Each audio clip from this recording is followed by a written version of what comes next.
রাজাকার বলাটা ঈশ্বর চরমনাইকে অত্যন্ত হাস্যকর ব্যাপার।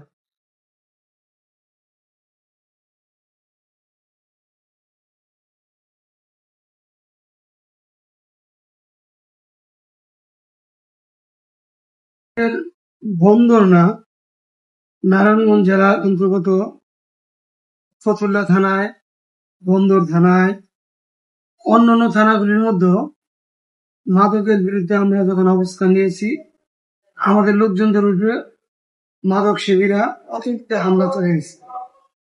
বন্দরে পরপর কয়েকবার হয়েছে, ফতুল্লার মধ্যে কয়েকবার হয়েছে। আমরা কিন্তু প্রশাসনের সহায়তা চেয়েছি, মাদক মামলা করেছি। গ্রেপ্তার হয়ে যখন গ্রেপ্তার হয়, গ্রেপ্তার পর আমাদের অত্যন্ত দুঃখের বিষয়, এরা সাথে সাথে জামিন পেয়েছে। জামিন পেয়ে তারা আবার ব্যাপক আকারে তাদের মাদক ব্যবসা পরিচালনা করে।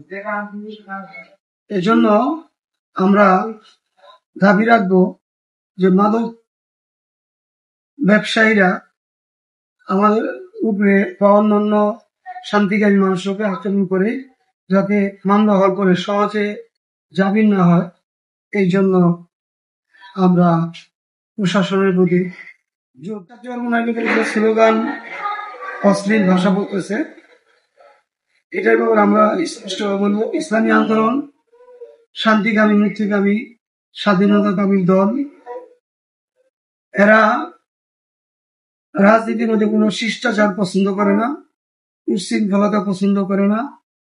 ঈশ্বর চরমনাই বলেছেন, নেতা কর্মীদের উদ্দেশ্যে ভাষণ দিয়েছেন জাতীয়ভাবে, যে আপনারা কোনো অশালীন কোনো কথা বলবেন না। এরা বলে বলুক, রাজাকার বলাটা ঈশ্বর চরমনাইকে অত্যন্ত হাস্যকর ব্যাপার। ঈশ্বর রহমতুল্লাহ আলাই মুক্তিযুদ্ধ সহায়ক শক্তি ছিলেন। ৭১ চরমনাই মাদ্রাসাটা মুক্তিযোদ্ধার ক্যাম্প ছিল, মুক্তিযোদ্ধাদের ক্যাম্প হয়েছিল। বর্তমান কৃষক সবসময় দেশ ও স্বাধীনতার পক্ষে। আমাদের রাজাকার বলা হাস্যকর ব্যবহার করে থাকি। দেশবাসী আমাদের ব্যাপারে জানে, যদি কেউ ওই কথা বলে তাহলে সে ভুল করবে।